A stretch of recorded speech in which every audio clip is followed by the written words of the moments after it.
तो फ्रेंड, ये उत्तर प्रदेश लोक प्रशासन कमीशन 2023 का क्वेश्चन है। क्वेश्चन ये था ना कि 42वें संविधान संशोधन को संविधान का पुनर्लेखन क्यों कहा जाता है। पुनर्लेखन यानी कि उसको फिर से लिखा गया था ना, हमें लिखा नहीं गया था एक्चुअली में, इसको कहा जाता माना जाता। ठीक है, तो क्यों माना जाता है देख लेते हैं हम लोग। भारतीय संविधान की एक अहम विशेषता है इसकी संशोधन करने की शक्ति। यहाँ तक लिख लिए, यानी परिस्थितियों व आवश्यकताओं के अनुसार संविधान में परिवर्तन कर सकता है। ठीक है, इसी क्रम में 1946 का 42वां संविधान संशोधन अपनी व्यापकता और अपने अहम राजनीतिक स्थान के लिए लघु संविधान तथा संविधान के पुनर्लेखन के रूप में जाना जाता है। देखिए, इसको लघु संविधान भी कहा जाता है। ठीक है, और संविधान का पुनर्लेखन भी इसको माना जाता है ना, के रूप में जाना जाता है। इसके निम्नलिखित कारण है। कारण क्या क्या है? तो पहली बात तो यह है कि प्रस्तावना में 3 शब्द नया शब्द जोड़ा गया था। क्या क्या जोड़ा गया था? समाजवाद, धर्मनिरपेक्ष और अखंडता। यानी कि समाजवाद, धर्मनिरपेक्ष और अखंडता जोड़ा गया था। ठीक है, फिर क्या है सेकंड नंबर में क्या है?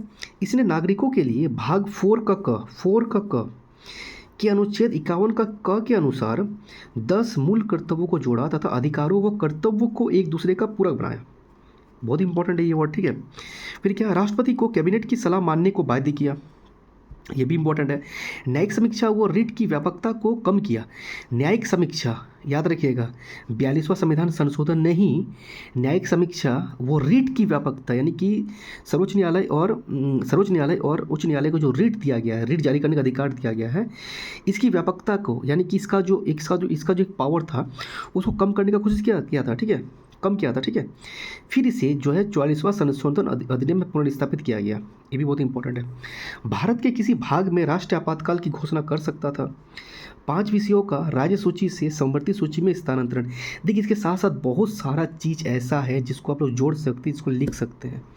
अब मान लीजिए कि 3 से लेकर 4 मिनट के अंदर मैं आपको 3 से 4 मिनट के अंदर आपको अगर एक क्वेश्चन को लिखना है तो ज़्यादा आपके दिमाग में नहीं आएगा, 5-6 वर्ड काफ़ी है। ठीक है, फिर देखिए क्या है, ऐसे अनेक तत्वों को संविधान में जोड़कर या घटाकर इस संशोधन ने एक प्रकार से केंद्रीय सत्ता को सर्वोपरि किया तथा केंद्रीय कानून की संवैधानिक वैधता को निश्चित करने में उच्च न्यायालयों का क्षेत्राधिकार ले लिया जाए। एक सेकंड सर्वोपरि किया जाता है केंद्रीय कानून की संवैधानिक वैधता के निश्चित करने में उच्च न्यायालयों का क्षेत्राधिकार ले लिया गया था। ठीक है, तो बस यहीं तक हमने लिखा हुआ है इसको आंसर। ठीक है, तो थैंक यू।